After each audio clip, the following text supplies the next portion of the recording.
What if everything broken about the world, pain, suffering, evil, started with a choice that God allowed? And here's the question that keeps many people awake at night. If God is all-powerful and all good, why didn't He stop it?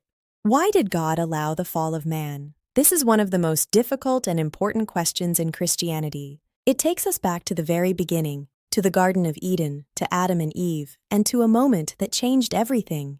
But this isn't just an ancient story. It shapes how we understand suffering, free will, and even God Himself. So let's explore this carefully, honestly, and without easy answers. In the book of Genesis, humanity begins in a perfect world. No pain, no death, no fear, a direct relationship with God. And yet, in the middle of this paradise, there's a single command: do not eat from the tree of the knowledge of good and evil. Then comes the serpent, temptation, doubt. Did God really say? And eventually, Adam and Eve choose to disobey. That moment, often called the fall, introduces sin, brokenness, and separation from God into the world. But here's the tension.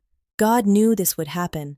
So why did God allow it? One of the most common answers is free will. If humans are going to genuinely love God, they must also have the ability to reject Him. Think about it. A world where people can't choose wrong is also a world where people can't truly choose right. It would be a world of control, not love. So perhaps God allowed the possibility of the fall because real love requires real freedom.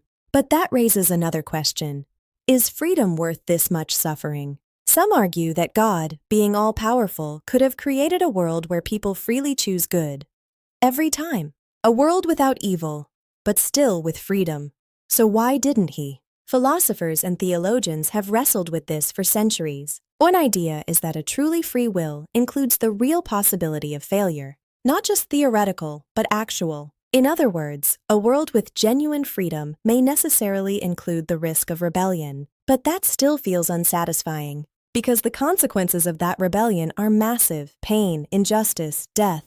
So again we ask, why would God allow such a high cost? Another perspective suggests that the fall is not the end of the story, it's the beginning of a larger one. This is a story of redemption.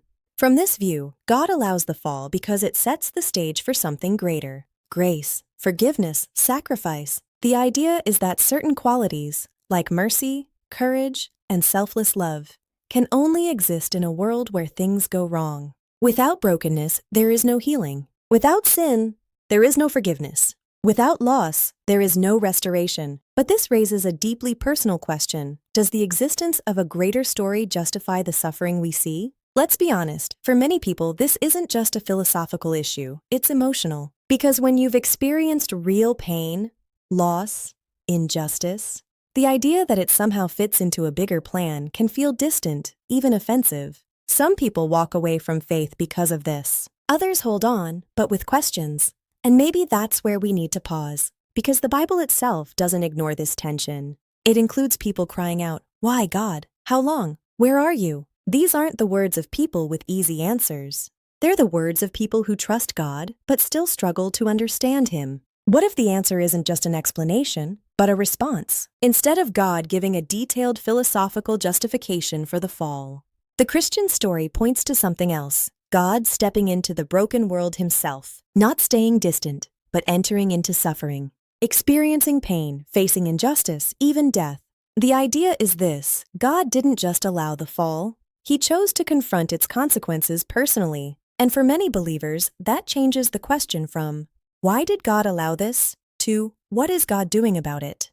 So where does that leave us? We may not have a complete answer. But we do have possibilities. That love requires freedom. That freedom involves risk. That brokenness might serve a larger purpose, and that God is not absent from suffering, but involved in it. Still, the tension remains, and maybe that's okay. Because some questions aren't meant to be quickly solved, but deeply explored. So now I want to hear from you. Why do you think God allowed the fall of man? Do you see it as necessary, avoidable, or something else entirely? Comment below. Let's explore this together. And if you enjoy thoughtful, honest conversations like this, subscribe to Sacred Questions for more, because some questions are too important to ignore.